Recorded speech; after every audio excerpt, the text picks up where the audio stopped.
Olá pessoal, aqui é a Bárbara Centelhas da Agrimet. Estou de volta com mais uma atualização agora mensal do ClimaCast, onde nós traremos as projeções climáticas para o próximo mês e para o próximo trimestre. Bom, pessoal, então dando início às projeções climáticas, né? Então, diferente do que a gente faz toda semana no ClimaCast, que trazemos só previsão do tempo, né? Olhando chuva, temperatura, aqui a gente vai falar um pouquinho sobre as projeções a longo prazo e os principais movimentos que estão acontecendo que influenciam principalmente a precipitação no Rio Grande do Sul. A gente já vem monitorando há bastante tempo a condição do El Niño, né? A fase positiva e agora a possível transição para a Laninha. Então, começando com essas informações, eu mostro aqui para vocês nessa tabela, nós conseguimos ver que a gente chegou num cenário de fim, possível fim do El Niño. Então, o último consolidado da temperatura da anomalia da superfície do mar, que é onde nós medimos, né, e é o que indica a ocorrência desse fenômeno ou não, nós vemos que nós estávamos numa condição de perda de força, né? Então, tínhamos aqui temperaturas bem acima da média, no auge do El Niño em novembro, dezembro. Ao longo do início do ano foi se perdendo a força até agora, no trimestre abril, maio, junho, o último trimestre consolidado, onde essa anomalia ficou marcada em 0,4. Então, como está abaixo de 0,5, já se considera uma condição mais neutra. Agora, o que nós precisamos entender é o que vai acontecer daqui para frente. Se essa neutralidade vai se manter ou se o oceano vai começar a resfriar, continuar resfriando, na verdade. Então, quando a gente olha aqui essa imagem que mostra a situação atual, então a mais recente, do dia 6 de julho, em relação à anomalia da temperatura da superfície do mar, nós vemos que ainda está numa condição positiva, predominantemente positiva, o amarelo indica isso, mas já muito mais próximo da neutralidade, como o próprio indicador do consolidado. Mas nós vemos aqui uma onda, né? São ondas de água mais fria chegando cada vez mais próximo dessa área, que é a área 3,4. Então a gente vê que muito provavelmente essa água fria está se aproximando, mas a condição ainda é de neutralidade, e a grande dúvida agora é se essa laninha vai ter força, porque o estimado no começo do ano, né, e até no final do ano passado, era que ia ser uma transição rápida para uma laninha, mas agora os modelos estão mudando um pouco na projeção e já começam a apontar talvez para um período mais prolongado dentro de uma neutralidade. Então, aquele resfriamento que estava sendo previsto de forma muito rápida, né? Talvez ele não seja tão intenso e tão rápido assim. Nós temos modelos até divergentes aqui. Eu trouxe para a gente entender mais ou menos como o que os modelos estão trazendo. Então, nós temos aqui primeiro o modelo do ECMWF, que é o modelo europeu, que mostra para a gente que, né, como eu falei, a gente já saiu numa condição, estamos levemente abaixo de meio, então essa linha indica o meio grau, e daqui para frente, o que esses diversos modelos aqui, cada linha representa um modelo diferente, eles indicam que vai sim, em média, ter uma queda, né? A gente vai chegar numa condição muito próxima à temperatura normal e continuar caindo, mas, segundo o modelo do ECMWF, a probabilidade maior é que até pelo menos até o final do ano, início do ano que vem, a grande maioria dos modelos apontam para permanecer nessa neutralidade. Então, não indicando como de forma tão intensa um cenário de laninha como vinha acontecendo anteriormente. E, em contrapartida, nós temos o modelo do IRI, que é um modelo americano da Universidade de Colômbia, que infelizmente não foi atualizado para julho ainda, mas até a última atualização no dia 20 de junho apontava já para um cenário de laninha. Ele continua persistindo nessa possibilidade de uma laninha, com um certo atraso, porque esse modelo já apostava numa laninha a partir de maio e junho, e não foi isso que aconteceu. Agora, principalmente a partir de setembro, ele já está indicando aí possibilidade de temperaturas inferiores a menos meio grau e, consequentemente, chegando numa condição de laninha, até ganhando uma certa força aí ao longo do segundo semestre. Então, como eu disse, nós temos modelos divergentes, mas que mostram que talvez essa laninha mais intensa não seja tão intensa assim como ela estava sendo prevista, e ainda há uma certa dúvida, né? Um pouca informação de quando vai ocorrer essa transição e até se vai ocorrer de fato a transição, né, para a Laninha. Então, a gente sabe que os efeitos no Rio Grande do Sul são intensos e é muito importante a gente monitorar, mas nem sempre nós temos muita assertividade nos modelos e muita previsão, né, muita precisão nesse prognóstico, principalmente quando os modelos divergem. O que a gente pode afirmar é que muito pouco provável que volte numa condição de El Niño. Vocês veem que não tem nenhum modelo aqui, no SMWF tem apenas um, aqui no IRI não tem nenhum modelo que mostre que talvez essas temperaturas voltem a aumentar.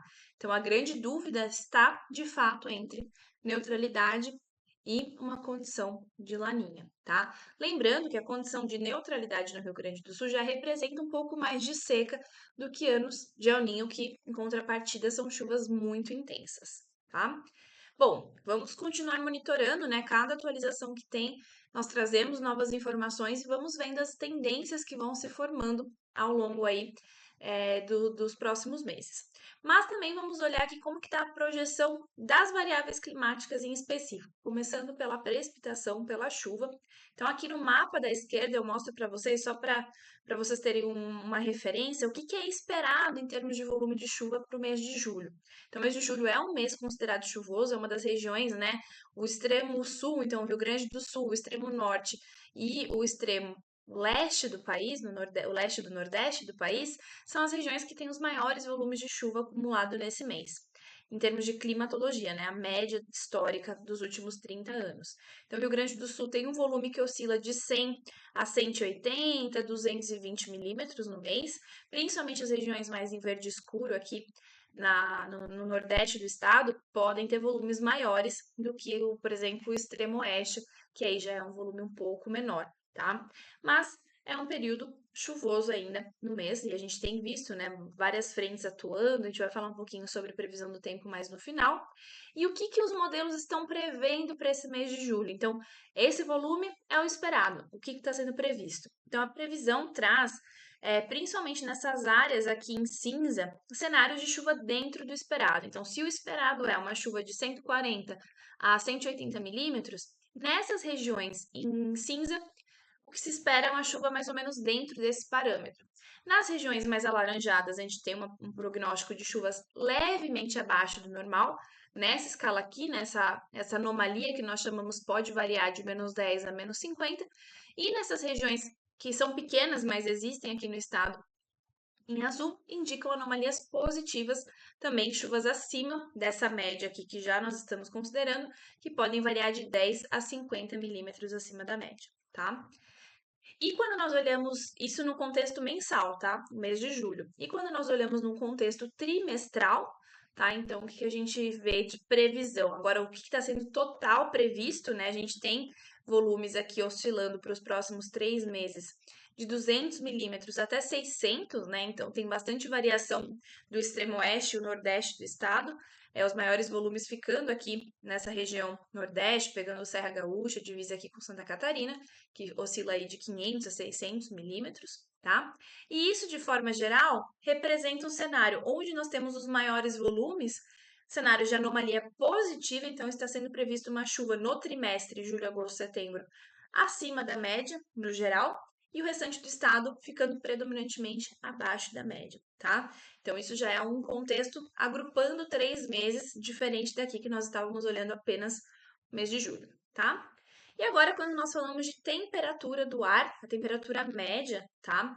Aqui, lembrando que a condição de geada nós não conseguimos captar com tanta antecedência, a gente traz nas atualizações semanais da previsão do tempo possíveis cenários de geada, que é uma forma mais mediana de avaliar essa variável que é a temperatura. Então, quando a gente olha, de fato, né, o Rio Grande do Sul, nessa época do ano, no mês de julho, no ápice do inverno, nós temos é a região mais fria do país, né? Então, de fato, a gente tem uma temperatura muito baixa.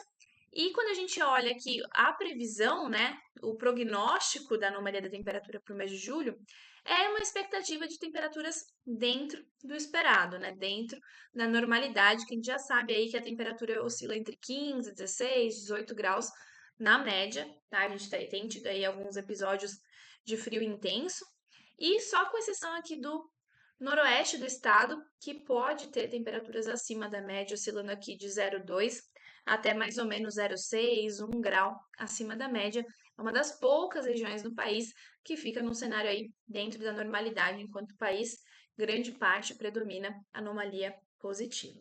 Bom, e quando nós olhamos a projeção trimestral, então pensando no trimestre julho, agosto, setembro, para a temperatura, nós vemos que a expectativa de temperatura média do ar é que essa temperatura oscile entre 17 graus e meio, 20 graus, na verdade, a 12 graus e meio, então bem dentro daquele parâmetro que eu comentei com vocês anteriormente, e dentro do esperado em relação às anomalias. Então, poucas anomalias, tanto positiva ou negativa, mas uma condição mais dentro da média aí para esse trimestre, como eu comentei, apenas o noroeste do estado, como a gente consegue ver aqui, que pode projetar uma anomalia positiva mais intensa durante o trimestre, tá bem?